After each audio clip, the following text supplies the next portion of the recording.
What's up, guys, and welcome back to Absolutely Marvel and DC. I'm Hassan Kader, that is Dan, and we're going to be reviewing the newest episode of Young Justice Phantoms titled Rescue and Search. Yep. And it's the Dick Grayson Nightwing arc that we have been waiting for all season. Yes. And I'm understanding into this episode why we waited all season for Nightwing, because he is meant to be, it's not just the Nightwing arc, it's the Young Justice arc, if you will. Yes. It is the actual return to form, all the characters together, and it's done through an amazing thing. We open with Dick Grayson Nightwing, voiced by the amazing Jesse McCartney. Yes, pop singer from days past, Jesse McCartney, as well as the voice of Roxas, if you're a Kingdom Hearts fan. He's back voicing Dick Grayson Nightwing as Dan Danger. If you'll recall from the Circus episode in Season 1, it was his alter ego when he rejoined Haley's Circus, and it's amazing to see him back and to see him ripped as all hell, because Dick Grayson Nightwing has always been the most attractive man in comics, and he continues to be that. Yeah. He is referred to as Sexy Batman, and for good reason. He is exactly that. So he does his amazing stunt routine as Dan Danger, and he goes backstage to take a minute, and Zatanna comes to visit him. And good Lord, the sexual chemistry that's going on between those two, like, it's animated, but it's palpable, literally. But we know Dick is with Barbara, so we don't want anything else to happen, and he's had his time with Zatanna. And we'll wait for that reveal later, but Zatanna decides to put Dick Grayson on the detective mission of finding out where is Connor Kent, and he's a skeptic. He says, I don't know, Z, I'm not ready to believe in that like Connor is gone, whatever, but I'll give you 24 hours to find out enough information to go on it. So he goes on his detective Dick Grayson thing, circling back to everything that's happened. He gets a glimpse of Zatanna's memories to see Connor, and then slowly makes his way through all the clues. They meet up with Raquel. They get a glimpse of her memories of when she saw the Martian bioship shoot at the Phantom Zone projector. And also you get a little hint of, well, you two both dated him. Rocket also dated Nightwing at some point during the gap, so he literally was a dog, and I have nothing but the utmost respect. This man dated everyone on the team besides the two in a relationship, and I love it. And he's the most handsome man in comics for a reason, and he's the most charismatic person on the show. But watching him do detective work to like really put the pieces together, he had his murder board of Connor Kent and like yarn attaching various points to various points, was awesome. And his energy, like, you could tell when Dick Grayson entered the show, it immediately brought this energy to it. You see him go to Atlantis to pick up Calderon, and he said, hey, I like the new look. He goes, yes, Wind is a fan of it too. So Calder is keeping the beard. It's really cool to see him like age up like that. And then he goes, I think I'm finally coming to grips with Connor's death. Yeah. And then he's like, well, about that. When he said that, I was like, that's totally right, because all of these characters are probably like, yes, I have accepted this. And then he's like, nah, probably not. So Probably not. You came to terms with something that probably isn't going to matter all that much. But. And I was so happy about that. And the whole team is together. We also get Dick Grayson's new costume, which I haven't talked about. I know we touched on it from the promos and the posters. Wow. It looks incredible. That is a comic book to form, but like it also with this show's narrative looks stunning. He's more of a vigilante now than he is a secret agent, the way he was kind of playing both sides. And I think the OG suit really reflected that this dark ops hero, and this one with the blue going all the way down the arms is incredible. Last night, Brandon Vietti and Greg Weisman did hashtag Young Justice Party on Twitter, where they were tweeting from the HBO Max account and the DC account. And Brandon Vietti said that it was a demand from the team that they get this version of the Nightwing suit. It was a big request, so they ended up doing that. And it looked incredible. And seeing all these characters together, and then they go, I haven't even finished the summary yet, because there's so much happened in this episode. Yep. It really was the moment where they're tying everything together again. They go to the Tower of Hate to demand a favor from Klarion the Witch Boy, which it was so fun to see this original team, minus Miss Martian, fighting Klarion again, which just felt like an old season 1 storyline. And it was awesome. It was so incredible. And I like Dick Grayson's little comments of, I'm not really good at this hacking part anymore. When you have Oracle, you don't really work on your skills that much. It's just so much this universe is so big, it's so alive, it's so active, and I just am excited by every sentence of it. And the tagline of the episode is they're on Oa, and they're examining the Kaiser Thrall, and it revealed that the Kaiser Thrall is an 11-year-old human boy, which... Is it, or does it contain? I thought they implied that it's like basically got this kid trapped inside of it, was the kind of impression I got. When you just said that, I imagined a kid crushed into a cube, and it was very upsetting. I don't know. I can't tell. Maybe it's like maybe he's like, they attempted an experiment to create like another Halo, yeah, but like a father box version of Halo. I could see that. Know.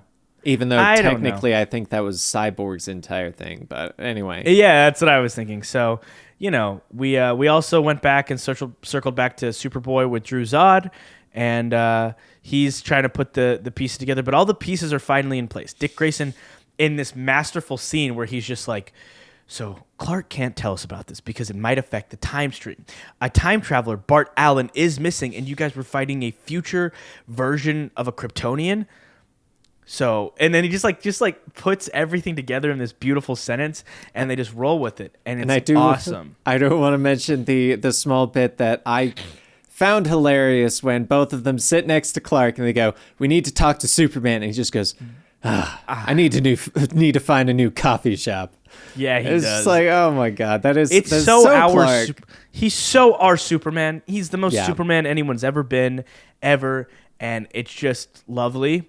On the IMDb for this episode, it actually credits Jesse McCartney as Dan Danger rather than as Dick Grayson. And I think that's a hilarious little weird Easter egg. And it's awesome to see all of our favorite voice cast come back for this great wrap up, because I was thinking that if they had enough episode, they should do a Nightwing arc and then do a like all of the cast together arc, but they're using the Nightwing arc as the Young Justice arc, if you will. Yeah. Somebody in Twitch chat earlier actually said, while we were reviewing Flash, miserably so, they said, why don't they just stop pulling their punches and call it Young Justice League or whatever now or whatever. The show doesn't pull its punches. Yeah. I think comic book fans and fanboys need to look past the title, because that's what it is. It is the title of a show. It's titled Young Justice.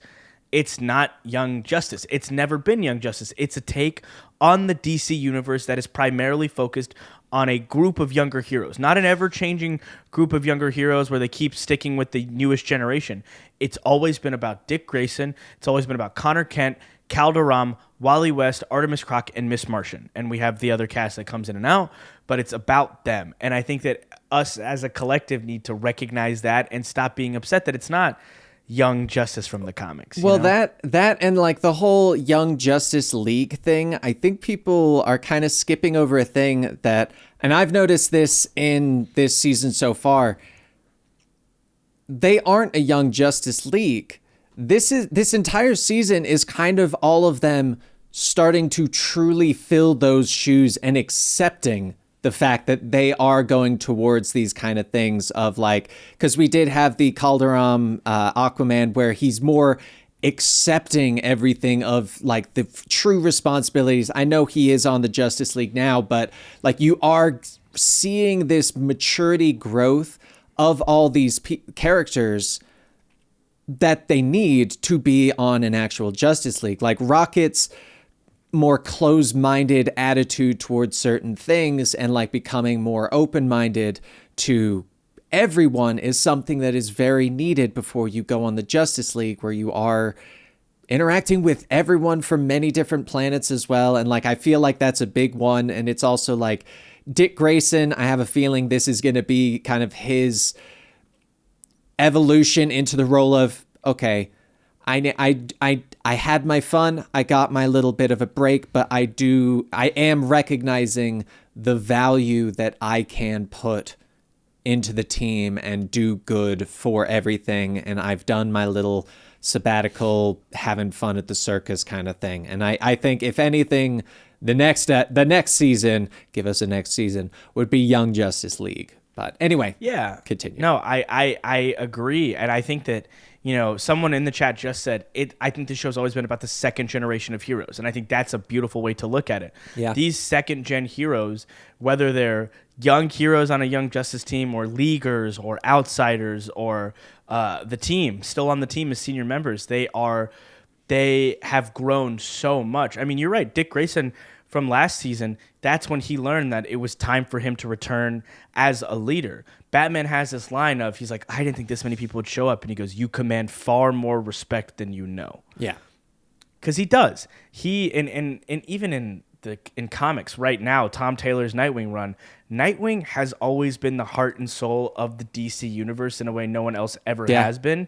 He is Superman's protege in a way that, like, Superman's never had a sidekick, but his relationship with Dick Grayson kind of almost feels like that at times. And now he's a mentor to older John Kent in the comics right now. There's a lot of things going on. That there was a scene where he was not on comms. I think he was attacked by his lots of reveals. I don't want to spoil anything, but in that moment, Batman was flying in the Batwing. Cyborg and the Titans were coming to Bloodhaven. Like, everyone in the DC universe was coming to save him because he's such an important person. Yeah. And this show does that really well, where it's like Dick Grayson is who he is. He's who he's always been. He is my favorite character that's ever been in comics. I feel like I resonate with him more than I've ever resonated with any character. Yeah. And he's meant to be that.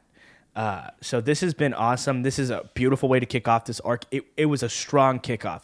They hit the ground running. I also wasn't left at the end of the episode feeling like I didn't get enough and I want more. I want more, but I did receive like a good, fully filled out episode. Yeah. Someone in the chat mentioned it, and Dan didn't know this before, but if you look at the first letter of every episode, it's spelling out stuff, and right now it's saying kneel before Zod. Or something like that. I remember I stopped that's looking what at it when it people was are new. saying, but technically we don't know that it's kneel before Zod yet. Yeah. Because I checked it out, and I believe we have only spelt out kneel before. Yeah, we just will. We're at So kneel before. we could get one of those, like, we could get a twist. Yeah, we're at kneel before. Actually, no. There's only 3 episodes after that. After we finish the word before, there's only 3 episodes, so it's got to be Zod, right? Yeah. There's no way it's not. I mean, it could be before Khan.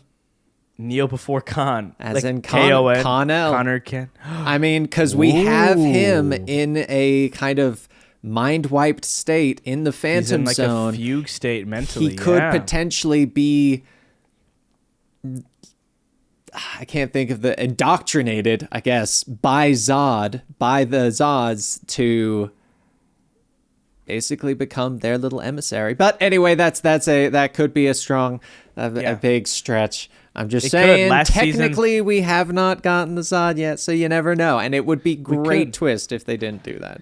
It would be, except I want kind of a happy ending bow on the season. I know. Just in case it's over. I really can't deal with this being over and us not getting some like really happy resolution for some of our characters.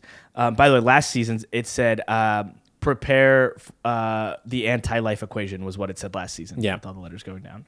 So Phantom Girl is alive and well now. She's been woken up by Saturn Girl, I think, right? Yep. Stupid names.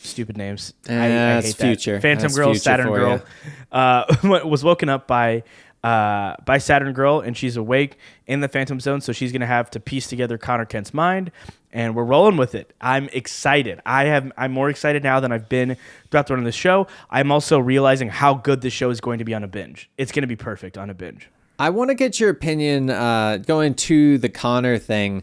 How do you feel about the fact that they've basically like wiped him to a blank slate? Like they've really kind of taken away all of his emotions.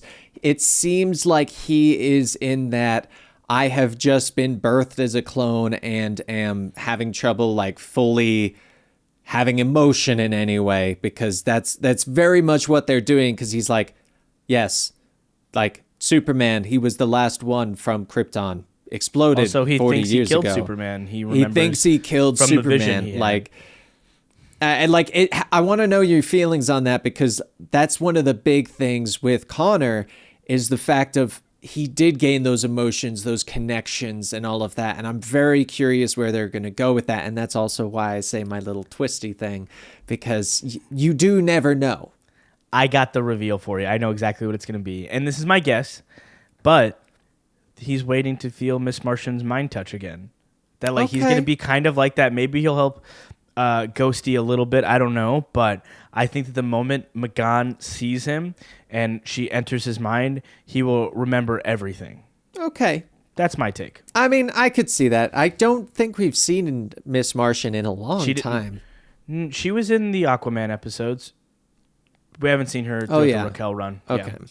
But I think that they purposefully didn't pull her in until they had everything and they knew where he was, because it's a very bad idea to tell a grieving wife that her husband is alive when he has been dead for a while. So yeah, that's definitely not something you want to go, hey, we have a hunch on this thing that could basically destroy you emotionally. It would shatter her and make her have to like live through his death all over again. Yeah. So they're doing a good job. These writers, 10 out of 10, hashtag Renew Young Justice, hashtag Young Justice Season 5, hashtag HBO Max stop being fucking stupid. Don't use that hashtag, actually. It's a bad idea. This show is perfect. I have never had real complaints about the show other than pacing problems, and that's only because the episodes aren't all out. I think the problem with the show fades when the show is on a binge. Yeah. And I'm excited for the Nightwing arc. Dick Grayson is my favorite character. Also, the character models this season look way more on model to seasons 1 and 2 versus season 3, which I liked, but they definitely went with kind of a different-ish art style in that season. If you go back and watch it, the eyes look different, the expression work really different. This one looks, they look exactly like the older versions of their seasons 1 and 2 selves, and I love it. I love the show, and I can't wait for more. I'm going to go ahead and wrap us here because we have, in the same way in the Flash episode, if you guys just watched that, we had nothing but bad things to say. We had nothing but good things to say, and sometimes you run out of nuance in these conversations. So I'm Hassan. That is Dan. We are absolutely Marvel and DC, and catch us next week for our episode of Young Justice, along with a couple other episodes of various shows that we are reviewing here on this channel. We might just film a Forgotten Reviewers episode of Doctor Strange and the Multiverse of Madness very soon, so you can hear our opinions of that. I'm reviewing Superman and Lois with Benny and Dylan. Dan and I are doing Young Justice and Flash, so there's lots of other things for you guys to watch here. We will catch you guys next time. See you guys.